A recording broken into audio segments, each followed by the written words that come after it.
Magandang umaga sa ating lahat. Narito ang update ukol sa minomonitor natin na si Bagyong Paulo at sa maging lagay ng ating panahon sa susunod na 24 oras.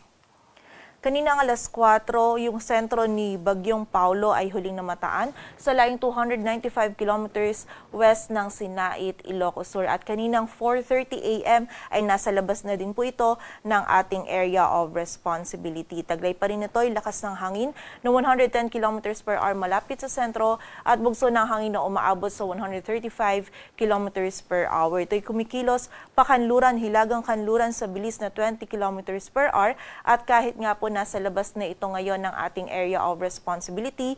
Ngayong umaga, hagip pa rin po ng bugso ng mga malalakas na hangin itong western section ng northern and central Luzon. But expect po natin simula tanghali onwards ay improving na po yung ating panahon for most areas ng Luzon. And bukod po dito, kanina namang alas 2 ng umaga ay meron din tayong namataan na isang low pressure area sa labas ng ating area of responsibility. Huli itong namataan sa line 2,320 kilometers silangan ng extreme northern Luzon. Posible po itong ma-develop at maging isang ganap na bagyo bukas, araw ng linggo. Ngunit kapag naging mas favorable po yung condition or yung environment para po dito sa low pressure area nito, hindi po natin nire-rule out yung possibility na within the day or ngayong araw din po ay ito ay maging isang ganap na tropical depression. Kaya naman continuous monitoring po tayo and patuloy na magantabay sa updates na ipapalabas po ng Pag-asa. E nakita po natin most likely yung magiging pagkilos po nito ay pakanluran at posible po itong pumasok sa loob ng ating area of responsibility by Monday night or Tuesday morning. And then pagpasok po nito, babaybayin nito yung karagatan dito sa may northern boundary ng PAR and nakita po natin na less likely po na makaapekto ito sa anumang bahagi ng ating bansa. Ngunit posible pa pong magbago yung ating scenario kaya naman patuloy pa rin po tayo magantabay sa updates na ipapalabas ng Pag-asa.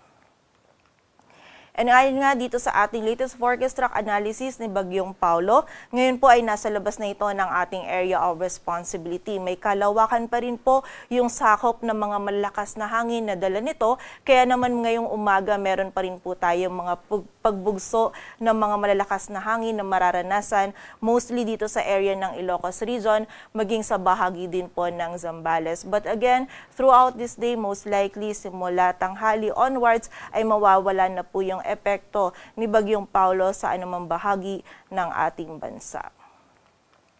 Sa kasalukuyan po, yung wind signal number 1 natin nakataas pa rin sa western portion ng Abra, western portion ng Benguet, maging sa southern portion ng Ilocos Norte, sa Ilocos Sur, La Union, sa Pangasinan, maging sa northern portion ng Zambales. And mamaya pong early noon or bago magtanghali ay ililift na din po natin yung wind signals dito po sa mga areas na ito. But for now, patuloy pa rin pong pag-iingat para sa ating mga kababayan dahil po makakaranas pa rin po tayo ngayong umaga ng bugso ng mga malalakas na hangin dito sa mga areas na ito. Samantala, bukod po dito, most likely ngayong umaga din, dulot naman ng outer rain bands ni Bagyong Paulo, meron din pong bugso ng mga malalakas na hangin pa rin sa Batanes, northern portion ng mainland Cagayan kasama ng Babuyan Islands, maging sa Apayao, Zambales at Bataan. Samantala, meron pa rin po tayong storm surge warning or yung minimal risk ng storm surge dito sa may Ilocos Norte, Ilocos Sur, La Union, Pangasinan at Zambales. And most likely din po ngayong umaga, ililift na din po natin itong storm surge warning natin dito po sa mga areas na ito habang mas papalayo na po itong si Bagyong Paulo dito sa ating area of responsibility. Sa kasalukuyan naman, wala na po tayong nakataas na gale warning, ngunit iba yung pag-iingat pa rin para sa mga kababayan natin na maglalayag dito sa may northern and western seaboards ng northern Luzon, maging sa western seaboards din po ng central Luzon, sapagkat magiging katamtaman hanggang sa maalon pa rin po yung lagay ng ating karagatan.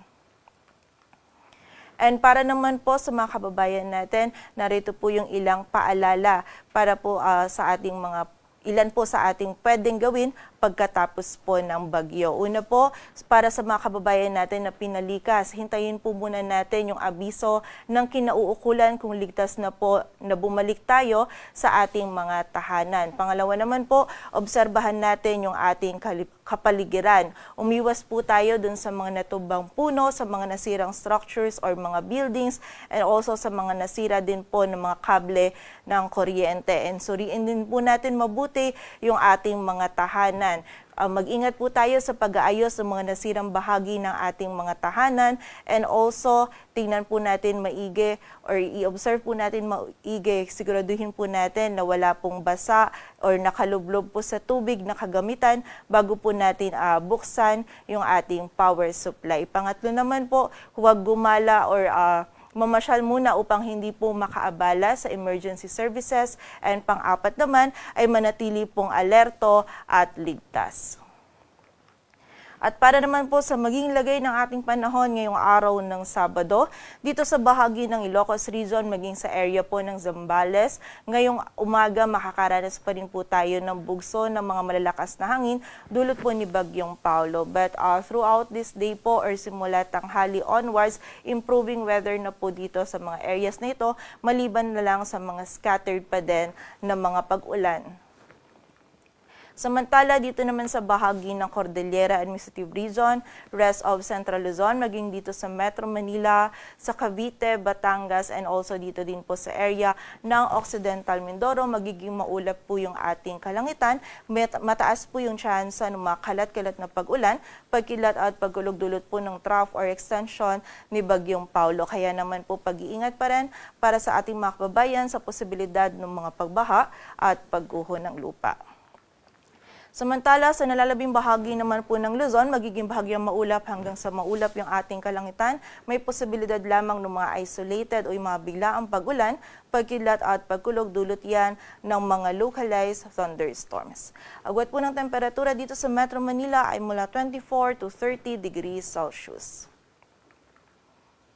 Samantala sa bahagi naman ng Visayas at Mindanao, maging dito din sa area ng Palawan, magiging bahagyang maulap hanggang sa maulap po yung ating kalangitan. May tsansa din pa rin ng mga isolated o yung mga biglaang pag-ulan, pagkilat at pagkulog, dulot pa rin po yan ng mga localized thunderstorms. During severe thunderstorms, posible pa rin po tayong makaranas ng mga katamtaman hanggang sa mga malalakas na pag-ulan na maaari pong magdulot ng mga pagbaha at pagguho ng lupa, kaya naman pag-iingat pa rin para sa ating mga kababayan.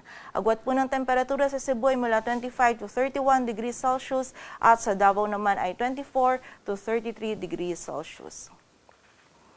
At yan po muna ang latest dito sa Weather Forecasting Center ng Pag-asa. Para po sa mas kompletong impormasyon, bisitahin po ang aming website, pag-asa.dost.gov.ph, at para naman po dun sa mga pinapalabas na advisories or heavy rainfall warnings ng ating mga PRSD or regional offices, bisitahin ang aming website, panahon.gov.ph. And muli po, yan po muna ang latest dito sa Weather Forecasting Center ng Pag-asa. Grace Castañeda, magandang umaga po.